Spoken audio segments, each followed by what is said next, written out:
Hello and welcome to Nicole's Transgender blog. I'm Nicole D'Angelo, and this is going to be quite a big one. Not a long one, but a big one. I'm looking at the calendar, and the date says it's February of 2016. It was August of 2011, August 12th of 2011, when I had my gender confirmation surgery. I think that's what they call it now in the standards of care. And I had this realization yesterday, and I couldn't sleep because I had to look at what is happening to me, like what has changed, right? Because I needed to look at my transition from a different perspective now, because I was in it and I did these video blogs, and I originally did them so I would know what it was like to transition. Like I would always have those memories. So I couldn't sleep last night, and around 4 o'clock in the morning, I started watching all my old videos, and it was just nuts. Transition wasn't as easy as I thought it was going to be. It wasn't just going on hormones and going to have surgery. It was a lot different than that. And the biggest part of it was where acceptance was. We were looking for, or I should say, I was looking for acceptance in other people's eyes when I was saying I wasn't. And how do I know that? It's because when I look back on the things that upset me the most, the judge that denied me my name change, the people that called me he, the man that tried to start a fight with me, the two boys that tried to run me over in the parking lot, the one gentleman that wound up being reprimanded at work, but not my work. The building I work in is somebody else's. I work for Apple and at Best Buy, because he had a problem with it. We had a church that said they weren't going to shop. They were going to tell their members not to shop in our store anymore because I was working there. We had a woman that went off on a manager because they would allow somebody like me to work in the building, and someone like me shouldn't be allowed where there would be children. These are the things that annoyed me the most. And it was all things about how other people perceived me. And it wasn't until years after those, 2-3 years, because this is 5 years that I've been, me. It wasn't until years after that I actually turned that magnifying glass, that microscope in on me and what I thought. And I don't even know if it was an epiphany. I think it was something that just happened over time. I still was seeking acceptance from other people.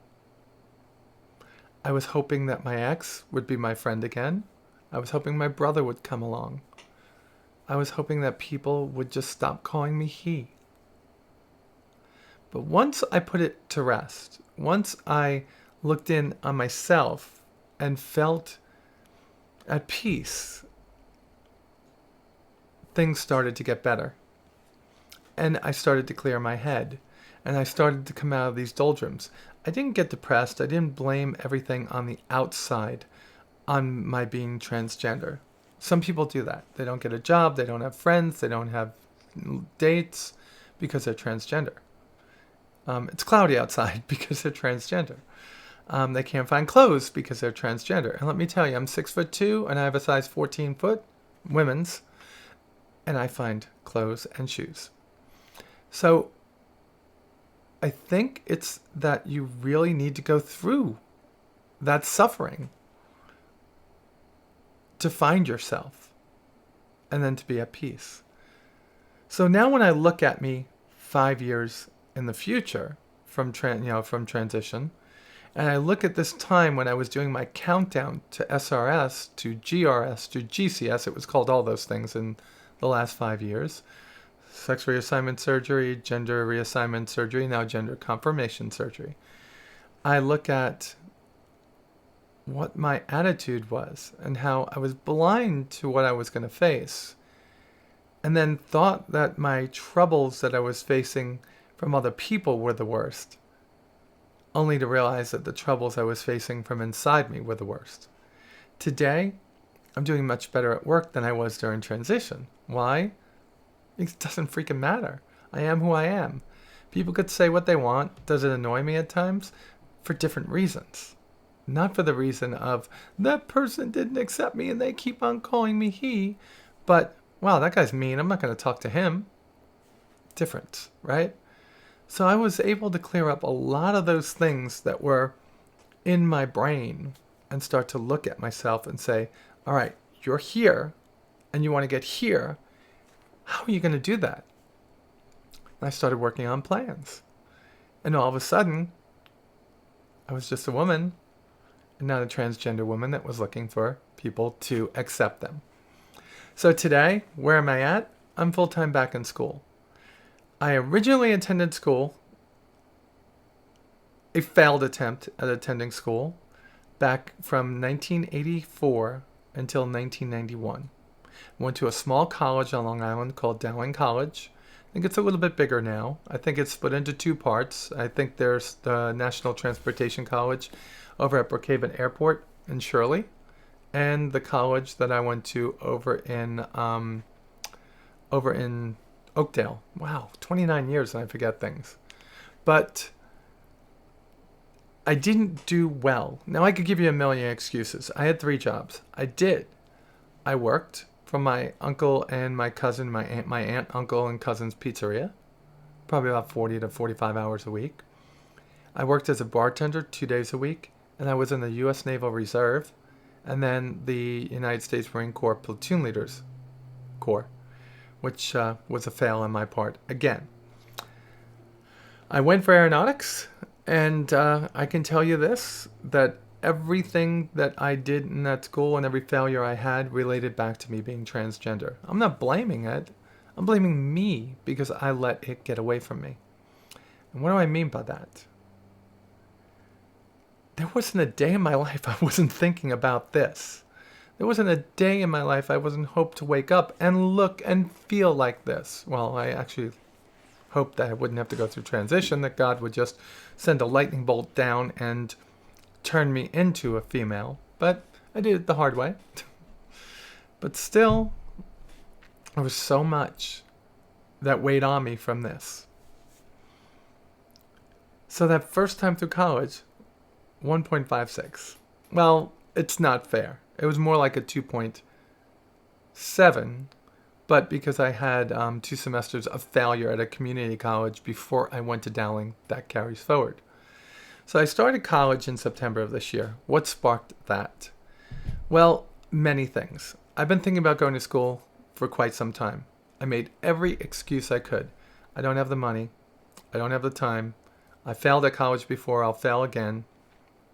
I'm too old. I'm too opinionated. I already know the stuff. Why do I have to go learn it? Oh, God, you could go through every question. And then the biggest one was, what the hell am I going to study? Well, I went for aeronautics before, and I could have just gone back and taken some classes online. I could have found out how to transfer most of my credits to a local school and get a degree in that. But the bottom line was going to be, what am I going to do with an aeronautics degree? Now, here I am with 18 years of retail experience behind me. And I'm like, maybe I should just go into business management. Sorry, I said business management. I got really tired there for a second. It bored me. I can go back for business management. I probably would do well in business management, but it's not what really makes me want to go back to school. So I was at my best friend's daughter's graduation at Auburn, and I had an epiphany. And the epiphany was, go back to school. You're 50, not 100. You've got the rest of your life ahead of you. 50 isn't the 50 of when you were 15. 50 is a new 50. It's a 50 that gives you a lot more that you could do in your life. So I decided that I was going to go back to school for communication. Communication? Well, PR, marketing focus, organizational communication, even journalism. I love doing my news channel over at Star Citizen AA, which you can find at youtube.com/Star Citizen AA. I love doing it. And I do amazing interviews of the game community people that I've had on. In fact, I have one later today at 4 p.m.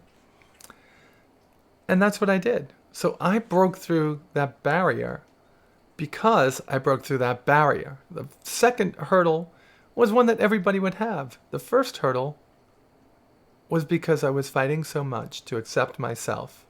I wasn't allowing the problems, the other things in my life that would bog me down. I wasn't letting them get taken care of because I wasn't taking care of the big one, which was, Nicole, shut up, suck it up, move forward, accept yourself. Nothing's perfect. You're not perfect. And guess what? You're not going to be perfect. Just accept yourself the way you are and be the best you that you could be. That's pretty good, right? So last week I told you about voice surgery. I'm still doing it. Now, I can tell you when I first talked about it on this channel a long time ago. You can go back. It's maybe 4, 5, 6 videos ago. It's when I was still living in my apartment. I talked about voice surgery. And all the reasons I gave there were how other people perceived me. Now I'll tell you this.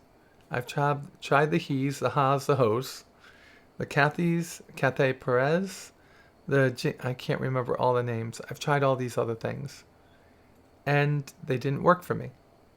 So when I say I'm doing voice surgery today, it's not for everybody else. Though that does annoy me when people hear me and say he. It happens at every drive-thru. It happens on every phone call. Big deal. The grand scheme of things, how many people do you think have met a transgender female? Far fewer than you would imagine. So, and many times, I am the first transgender person that they met, and they will learn over time. But it's not about other people anymore. It's about when I sit down and listen to these videos, how I want to look at myself and be portrayed. The last time I gave you a lame excuse saying that it's because I don't want my kids to be, ridiculed when I go out in public. No, it's because I want the pretty voice. And you know what? This might not be perfect. This might not work. And if it doesn't, you know what? I will suck it up and I will make it work somehow. But in the grand scheme of things, that stupid cat. Come on. In the grand scheme of things, I'm doing it no matter what. And that's because it's something that I feel I'll benefit from. All right. So, yeah, this hair, it has to do with working out. That's it.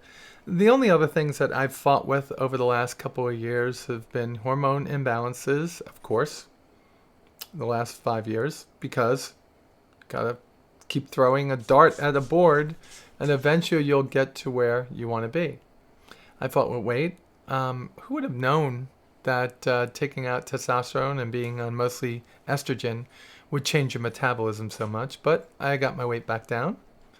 I didn't fight with depression, though I might have fought with a little bit of indecision and indecisiveness.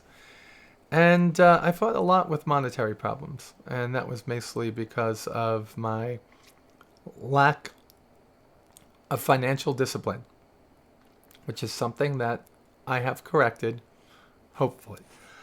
This poor little cat, she had surgery the other day, and she should be just sitting in my lap and not doing anything else. Oh, she looks good. I think that's where I'm going to end it today, because I can talk for a while, and 15 minutes is a long time for you guys to listen to me rant. And I promise you they will not go this long. But this is pretty much 5 years post-op, almost. Okay? It's definitely 5 years in transition, and just over 5 years for me to be, me. It was January 8th of 2011 that I went full-time. And here we are on March 8th of 2016. Actually, there's March 7th. And it's been a wild 5 years. And hopefully it'll be even better for the next 5 years. I think it will be. Well, folks, thank you very much for watching and listening to me. And thanks. Thanks very much for tuning in and seeing me again when I was away for so long. Bye.